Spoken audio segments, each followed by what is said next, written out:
Happy Monday, everyone. December 11th, day 11 of our Advent series. Our verses today are Luke 9:10 through 17. It says, when the apostles returned, they told Jesus everything they had done. Then they slipped quietly away with them. Then he slipped quietly away with them toward the town of Bethsaida. But the crowds found out where he was going, and they followed him. He welcomed them and taught them about the kingdom of God, and he healed those who were sick. Late in the afternoon, the 12 disciples came to him and said, send the crowds away to the nearby villages and farms, so they can find food and lodging for the night. There's nothing to eat here in this remote place. But Jesus said, you feed them. But we only have 5 loaves of bread and 2 fish, they answered. Or are you expecting us to go and buy enough food for this whole crowd? For there were about 5,000 men there. Jesus replied, tell them to sit down in groups of about 50 each. So the people all sat down. Jesus took the 5 loaves and 2 fish, looked up towards heaven, and blessed them. Then, breaking the loaves into pieces, he kept giving the bread and fish to all the disciples so they could distribute it to the people. They all ate as much as they wanted, and afterwards the disciples picked up 12 baskets of leftovers. I love that story.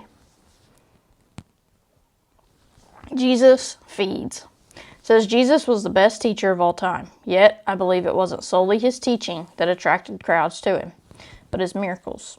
The people who flocked to Jesus were tired of suffering and waiting. They were thirsty for well-being, yearning for abundance, desperate for healing, and they were hungry, often physically as well as spiritually. In this passage, Jesus' 12 disciples show compassion for a crowd that has not eaten since daybreak. Their solution is logical and practical. Conclude this time of ministry and send them back to surrounding villages for food and rest. But Jesus' response shows that meeting physical needs was not outside the realm of his ministry. Ministry didn't have to end for people to eat. Feeding people was part of the ministry, even today that is. There was a lady in our church when I was a little bitty, like baby bitty. So I don't really remember her, but this saying has been said my whole life, and so I know the saying and I know who said it. Feed them and they will come. As Baptists, we live by that. Feed them and they will come. In the Republic of Congo, where I serve as Hope Congo's Director of Spiritual Integration, we aim to follow Jesus' example in meeting physical as well as spiritual needs. We offer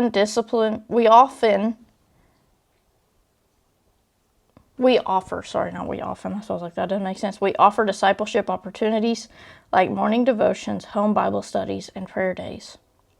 We also provide basic business training and small business loans that empower men and women to earn a sustainable living and affirm the gifts and talents God has given each of his children. Though ministering to special needs matters eternally, Though ministering to spiritual needs matters eternally, we recognize the legitimacy of physical needs. It is difficult for a hungry crowd to hear the gospel, the hope of the gospel. The method of this miraculous feeding is also striking to me and instructive in our own ministries. Christ could have conjured food from nothing, but instead he welcomes the contributions of others. Following Jesus' example, we invite the men and women we serve to bring what they have, talents, ideas, small savings. Then we imitate Jesus by presenting to God what we have, using the abilities he has given and trusting him for provision and multiplication. I am grateful to serve a God who looked with compassion on a hungry crowd. He met physical needs in abundance, affirming his power to meet spiritual needs as well. As Jesus' hands and feet in a broken world, may we, like him, see the eternal significance in meeting temporal needs. Creator God, help us to see people not as their parts, but a whole. Teach us to meet needs as you would, ministering to both body and soul. May we help in ways that dignify and affirm the image of you in each one of your creations. When I say go be the example every day at the end of every video, I don't just say it to say it. I say it because I hope that the more and more you hear it, when you get put in situations, it'll come back into your head. It'll come back into my head. Go be the example. Go be the example of Jesus, helping people spiritually, helping people mentally, helping people physically.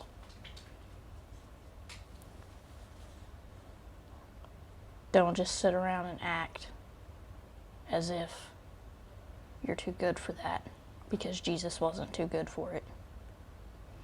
Everyone have a great Monday, and as always, go be the example. Have a great day.